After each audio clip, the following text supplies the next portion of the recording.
Hello, I am Jolene Philo, and I am the person behind differentdream.com. And you have hit differentdream.com on a day when I am reading aloud to parents of kids with special needs. Now, even if you're not the parent of a child with special needs, you might want to listen in because you might learn something about what life is like for those of us who have raised kids with special needs.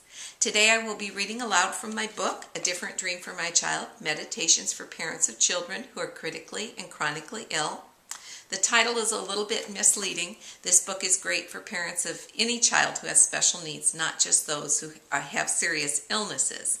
However, right now we are reading in the section of the book that deals with hospital stays, and that is part of life for many kids who have special needs. And today I am reading a devotional, one of my favorites in the whole book, and as you listen to it, believe me, I'm telling the truth. All of you, what you read or what you hear here actually happened way back in 1982 when our son was hospitalized at the University of Nebraska Hospital in Omaha.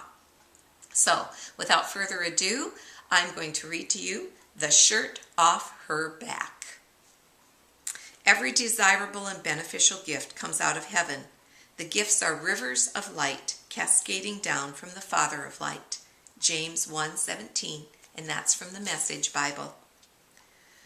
I was too shocked to thank that elderly woman who gave me an unforgettable gift during Alan's first hospital stay. The woman and her middle-aged son lived near the hospital. In those pre-Ronald McDonald House days, they rented rooms to parents like us. She was short and slight, with thin papery skin stretched over bird-like bones. Her son looked like Tim Conway, but lacked the comedian's sense of humor. Our landlady nodded when we left each morning and asked about our baby when we returned each evening. Her son, on the other hand, wasn't a big conversationalist. On the morning Hiram told him we'd locked our keys in the car, the wordless gentleman grabbed a coat hanger and walked to the side of the street where we had parked. His mom tagged along. Cars whizzed by as the pinch-faced landlord hunted for a place to slip the bent hanger through and pull up the lock button. But the large windows were shut tight. The fly window on the front passenger door was open a crack, but he couldn't generate enough upward pull to lift the lock button. Hiram pushed the small window open as far as possible, stuck his hand in, and strained toward the button.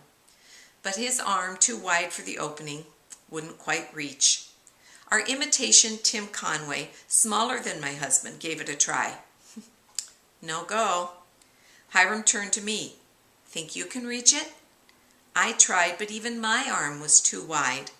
Right about then, I succumbed to my inner panic, certain we would have to pay some locksmith to retrieve the keys, certain the breast milk I just pumped would go sour before it got to the hospital, certain I wouldn't see my baby that day.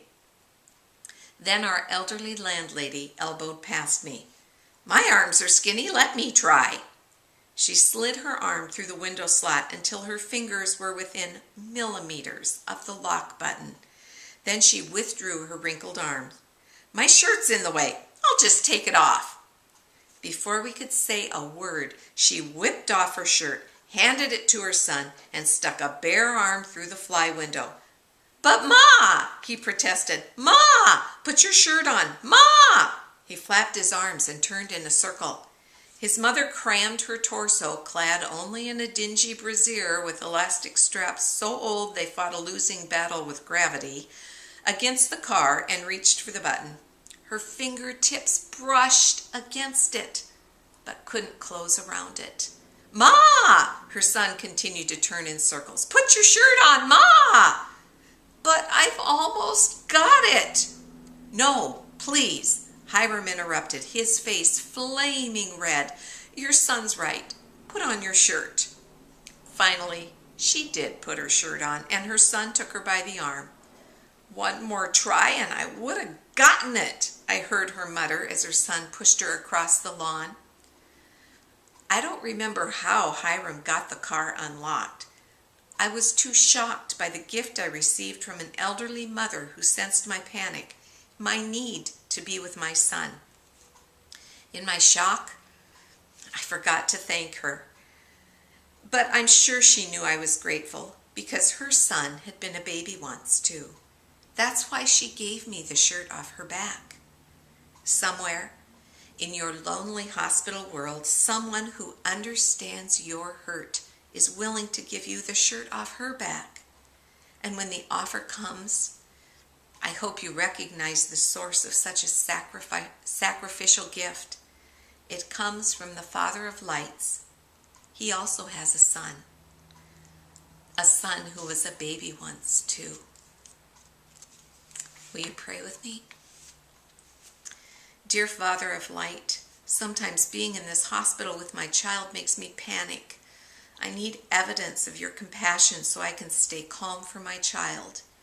You know the gift I need. Please, I beg you, send it. What hospital situations send you into panic mode? Why do they do that to you? What or who can help you stay calm? I hope as you think about that prayer and search for the answers to those reflection questions, that you do find a person or someone who in their own way gives you the shirt off your back and reminds you that God is there with you, that he knows everything you are experiencing because he's a father and he had to give up his son too. That is the hope I have, and the hope that I hope you get as you listen to these devotions from my book, A Different Dream for My Child.